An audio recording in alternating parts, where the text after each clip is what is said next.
तो अभी करते हैं 7वीं कक्षा के बच्चों का ये फिर से वो ममता की थी तस्वीर, हाँ वो थी एक क्रांति भी, वो जग को राह दिखाती थी, सबको जीना सिखलाती थी, नारी के अधिकारों के लिए हर पल आवाज उठाती थी,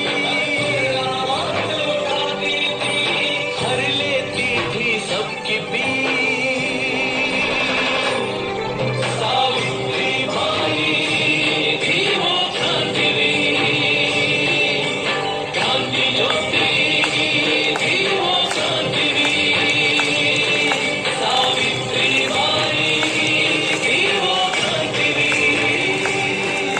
भारत के इतिहास में 19वीं सदी पुनर्जागरण काल के नाम से जाना जाता है।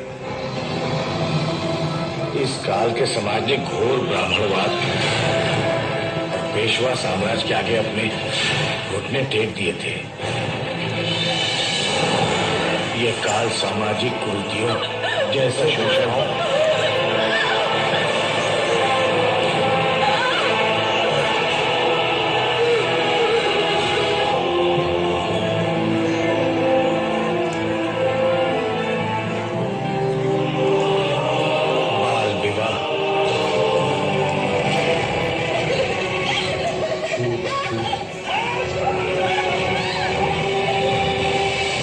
सती प्रथा से जकड़ा हुआ था। ऐसे समाज में एक स्त्री का भविष्य क्या होगा, उसकी दिशा क्या होगी, उसे एक स्त्री ही समझ सकती थी। और ऐसे ही समय में सावित्री बाई फूले का जन्म हुआ था।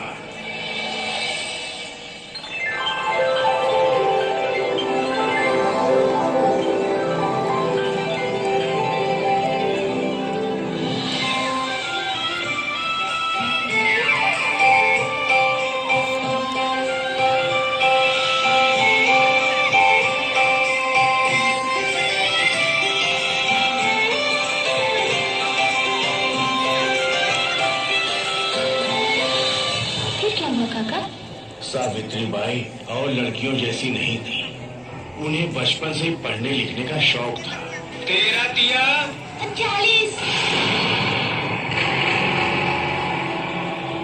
लेकिन तब के पुरुष प्रधान समाज में लड़कियों का पढ़ना का अभिशाप माना जाता था। तुझे किसी ने बताया नहीं कि लड़की अगर पढ़ लिख जाती है तो पति के लिए उसका भोजन नहीं रह जाता, विष हो जाता है, विष। पर मैं तो पढ़ना चाहती हूँ। चल निकल यहाँ से। एक मुर्गी अगर पढ़ लिख गई तो उसके हाथों से बनाया हुआ भोजन विष कैसे बन जाता है? बस अब तुम्हारा लगन होने वाला है। और अगर प्रश्न ही पूछना है ना तो अपने पति ज्योतिबा से पूछना। और सावित्री बाई का विवाह ज्योतिबा फूले से हो गया।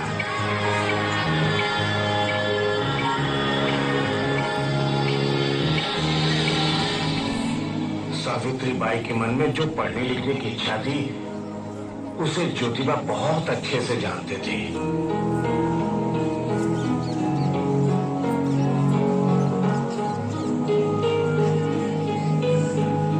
मैं जानता हूँ सावित्री, तुम हमारी तरह पढ़ना लिखना चाहती हो। मैं तुम्हें पढ़ाऊंगा, ये लो। सर, आप मुझे पढ़ाएंगे? और इस तरह सावित्री बाई की शिक्षा का आरंभ हुआ। समय के साथ साथ उनकी आयु भी बढ़ती गई और उनके बीच का प्यार भी।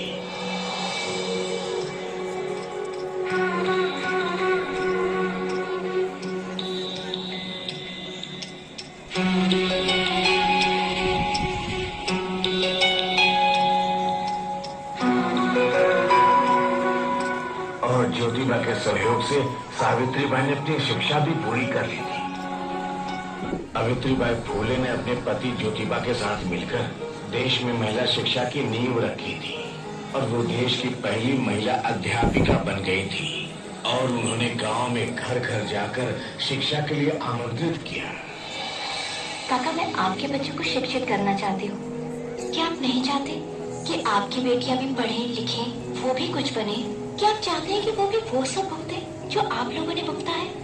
आपकी बच्चियों का भी शिक्षा पर उतना ही अधिकार है जितना कि बेटों का। आप मेरा भरोसा कीजिए, मेरा विश्वास कीजिए। नहीं करना हमको भरोसा, मन मुर्गियों को नहीं पढ़ाना हमको। उनके इस कदम का बहुत लोगों ने विरोध किया। बच्चों, शिक्षा तो एक ऐसा प्रकाश है जिससे जीवन के सारे अंधकार नष्ट हो जाते हैं। शिक्षा तो एक शक्ति है जिससे हम अपने अंदर की सारी कमजोरियों को दूर कर सकते हैं।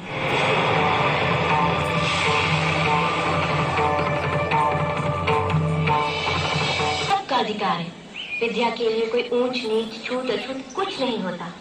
विद्या तो एक पारसमणि है जिसे सिर्फ छूने मात्र से इंसान का जीवन स्वर्ण हो जाता है।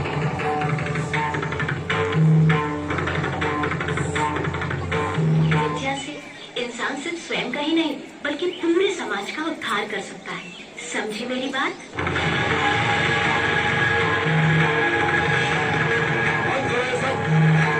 सब अपने घर जाओ और यहाँ आने का तो साहस मत करना।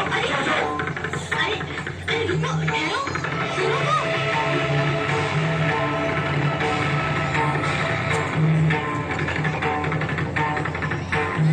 रुक जाओ। इतना अंतर रखना कि तुम्हारी अशुभ छाया हम तक नहीं पहुंचनी चाहिए। हमारी बराबरी करने की चेष्टा मत करो।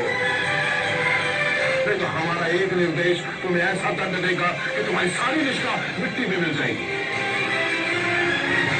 हम स्वयं यहाँ की व्यवस्था है, हम स्वयं यहाँ के दंड है, हम स्वयं। सावित्री, यदि कल तक तुमने अपना प्रयास बंद नहीं किया तो कल के सूर्यास्त तक तुम सदा सदा के लिए अस्त हो जाओगे। एक सावित्री के अस्त होने से मेरा निश्चय अस्त नहीं होगा महाराज। लोगों को शिक्षित करना कोई अपराध तो नहीं। अरे हमारे शास्त्रों का विरोध करना ही सबसे बड़ा अपराध है। किसी भी शास्त्र में ये तो नहीं लिखा कि शिक्षा प्राप्ति अपराध है। तो तुम अभी हमें ज्ञान दोगी? हाँ सावित्री, हमें ज्ञान दोगी तुम? नहीं, मैं सिर्फ अज्ञानता मिटा रही हूँ। उसका परिणाम बहुत बुरा होगा सावित्री। चिंता नहीं। अरे बहिष्कृत कर देंगे तुम्हें। दाना पानी उठ जाएगा इस गांव से, बाहर निकाल देंगे गांव से तुम्हें। तो एक नए समाज का निर्माण होगा। तो तुम हमें ललकार रही हो? नहीं महाराज, ये पुकार मेरी नहीं बल्कि आने वाले कल की आहट है। अरे तुम्हारा आने वाला कल तो और भी ज्यादा दुश्वार होगा सावित्री, याद रखना। मुझे कल की नहीं काल की चिंता है। अरे हम स्वयं काल है, हम महाकाल है। तो ठीक है, अब आप ही मेरा काल निश्चित कीजिए कि आने वाले कल को आप दुश्वार करते या आने वाला कल आपको दुरुस्त करता। आज्ञा दीजिए महाराज।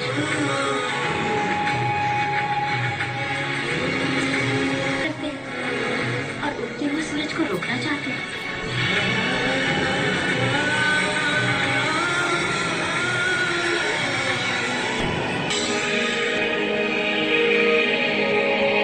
सावित्री जी?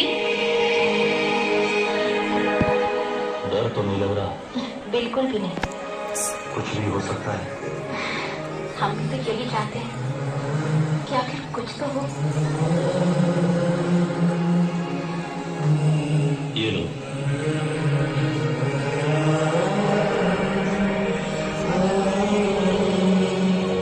सावित्री, तुम जिस रास्ते से गुजरने वाली हो वहां तुम्हें इसकी जरूरत पड़ेगी।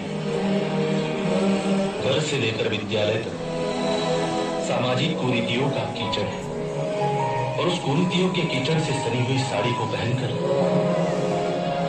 कैसे शिक्षित करोगी अपने विद्यार्थियों को?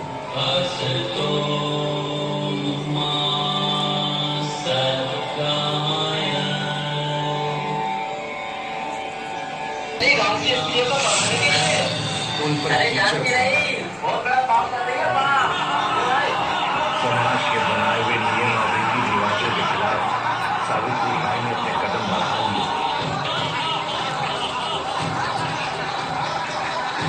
घर से लेकर विद्यालय तक सामाजिक कुरीतियों का कीचड़ है और उस कुरीतियों के कीचड़ से सनी हुई साड़ी को पहनकर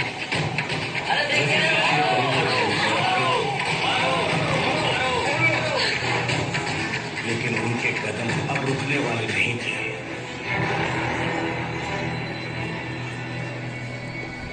तुम क्या सोचने लगी? अरे ये तो अपनी बाई के संघर्ष का आरंभ था।